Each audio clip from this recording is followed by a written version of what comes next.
Assalamualaikum warahmatullahi wabarakatuh. Perkenalkan, nama saya Muhammad Andika Putra. Saya dari kelas 11 TKV 1 nomor absen 20. Di sini saya akan menjelaskan tentang prinsip-prinsip dasar desain publikasi. Dalam membuat desain perlu diperhatikan beberapa prinsip kerja yang harus diterapkan. Prinsip-prinsip dasar desain publikasi diantaranya adalah 1. Keseimbangan atau balance. Keseimbangan dibagi dua, yaitu keseimbangan simetris dan keseimbangan asimetris.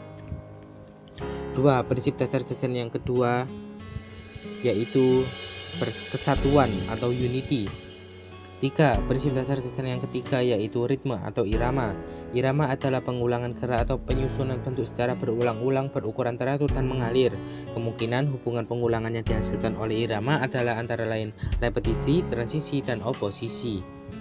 Repetisi adalah pengulangan secara konsisten dan hasilnya monoton. Transisi adalah pengulangan dengan perubahan dekat atau variasi dekat pada satu atau beberapa unsur rupa yang digunakan dan hasilnya harmonis. Oposisi adalah pengulangan dengan ekstrim, perbedaan pada satu atau beberapa unsur rupa yang digunakan dan hasilnya kontras. 4.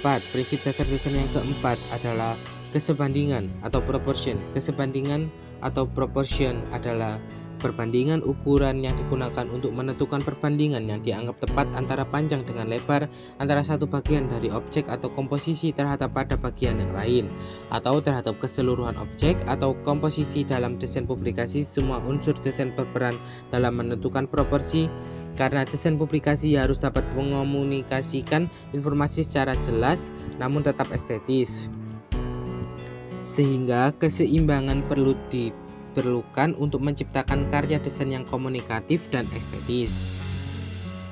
5.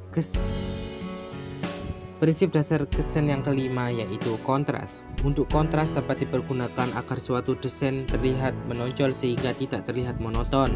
Kontras tercipta melalui penempatan elemen dengan kontras berdiri dengan perlawanan satu dengan yang lainnya. Selanjutnya yang keenam yaitu penekanan atau dominasi atau emphasis. Dominasi berasal dari kata dominance yang berarti keunggulan.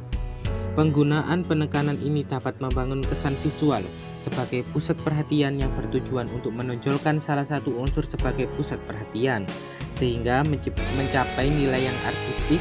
Informasi yang dianggap paling penting disampaikan kepada konsumen harus ditonjolkan secara mencolok melalui elemen visual yang kuat.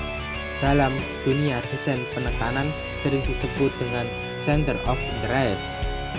Selain untuk menarik perhatian, tujuan lain dari penekanan atau dominasi ini yaitu untuk menghilangkan kebosanan dan untuk memecah keberaturan. Nah, secara keseluruhan, prinsip-prinsip desain publikasi ini ada irama, keseimbangan, kesatuan, proporsi, kontras, dan dominasi. Sekian dari saya. Wassalamualaikum warahmatullahi wabarakatuh.